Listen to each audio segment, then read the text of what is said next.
people, family, and friends. Church, God has great things in store for us. But to experience them, we must be willing to face our fears and celebrate the shift of seasons that God has ordained, believing by faith that even if we have to go through a rough patch to get there, where we're headed is better than where we've been.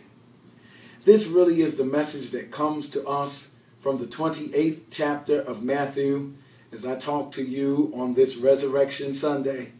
The 28th chapter of Matthew tells us about the experience of two women named Mary. And verse 8 says, when they left the empty tomb to go into their next assignment, they left with fear and with great joy. Fear and not just joy, but great joy, which means that to fulfill our assignment, we must make the conscious decision that our expectations and our faith are greater than our fears. So today, I want to suggest to you that God is the sovereign God of change, and he orchestrates and or ordains change according to his sovereign will.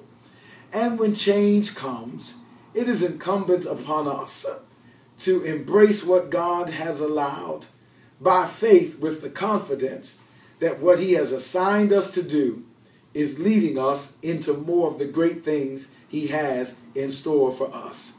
Because the text suggests that when God is ready to set up our next assignment or the next season of change, he will simply shift the atmosphere. The text says these two women named Mary are coming to the tomb, and while they are coming, there is a great earthquake, a shifting of the atmosphere. In other words, an earthquake, according to geologists, is when layers of the earth are moving or shifting beneath the surface. We can't see the actual shifting beneath the surface, but we can see the effects of the shift on the surface. The stone is rolled away in the text by an angel.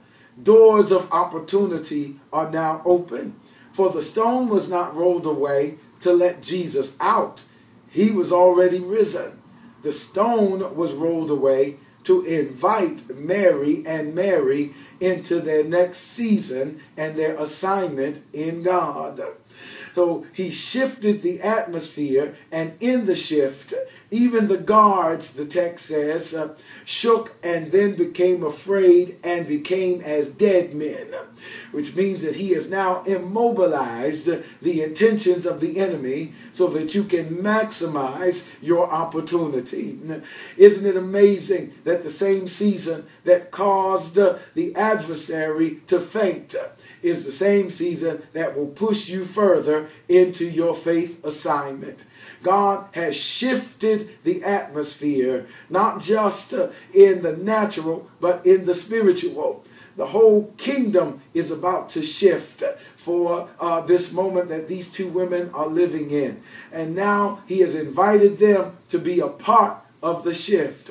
Don't miss the shifting of the atmosphere. God is opening doors and making ways for you. Celebrate the shift, because God has not only shifted the atmosphere, but then when God is ready to move us, he will shift our natural agenda.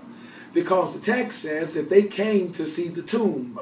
They came to see the tomb because it was their custom to begin to embalm the body of the deceased. But when they got there, they found out that the intention was shifted, for they did not embalm the body of Jesus, but they did actually embalm their agenda. Because the text says he invites them in. The angel sits on the stone, almost as if he were keeping it from rolling away. He sits on the stone and he says, come in. And then he says, now go quickly, which means he gave them a moment to come in and see that the Lord's body was no longer there. Leave your spices and whatever you took brought to this occasion, and I'm giving you a new assignment. Now I want you to go and tell the disciples the word that Jesus is risen and is going to meet them in Galilee. Now, all of a sudden, their agenda has been shifted. Their burdens have been lifted because God has ushered them into a new season. And so it is for you today, my brothers and sisters. You aren't watching by coincidence. You're watching by the providential hand of God, who is shifting you into a new season of purpose and destiny. Celebrate the shift.